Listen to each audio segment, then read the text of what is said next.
And joining us now for more insight is Andriy Dobryansky. He's from the Ukrainian Congress Committee of America. And Andriy, good morning. Thanks for joining us. As we heard that Russian President Vladimir Putin mobilizing his citizens to defend the country by, quote, any means. So what are the effects of those remarks on Ukrainians on the ground? I think a lot of them hear it as a bluff, even though President Putin specifically mentioned that this is not a bluff.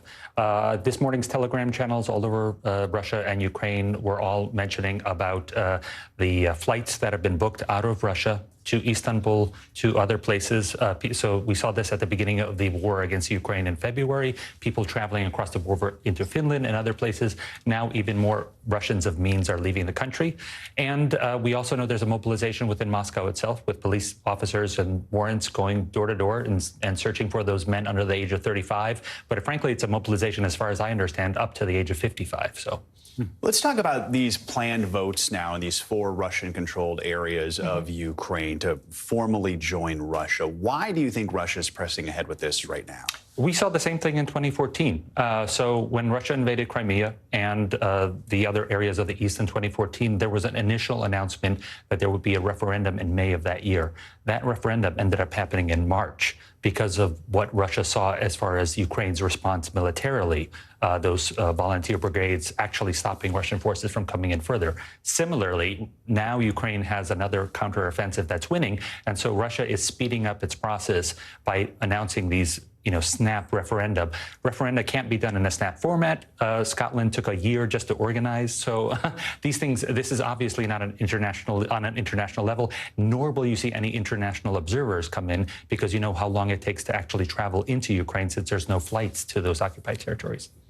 And yesterday during a White House briefing, National Security Advisor Jake Sullivan had this to say about the referendums.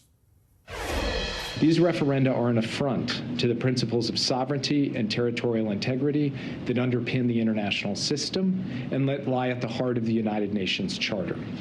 We know that these referenda will be manipulated.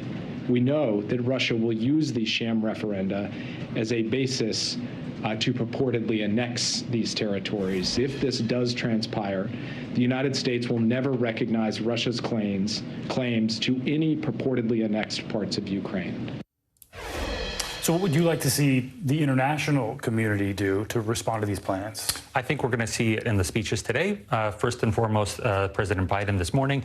Also the not pre-recorded, but the video message by President Zelensky this afternoon. So in both of those speeches, I anticipate 2 things. One, calling for international attention and international forensic experts to come to Ukraine, as we saw the report from Izium, the fact that we need to have more of those people. We have volunteer firefighters right now going through digging up graves. We need international help for that. The second thing, and I really hope that President Biden follows through on what his people are telling us, that they will start talking about why Russia is a part of the Security Council, as Ukraine has been doing for many years now.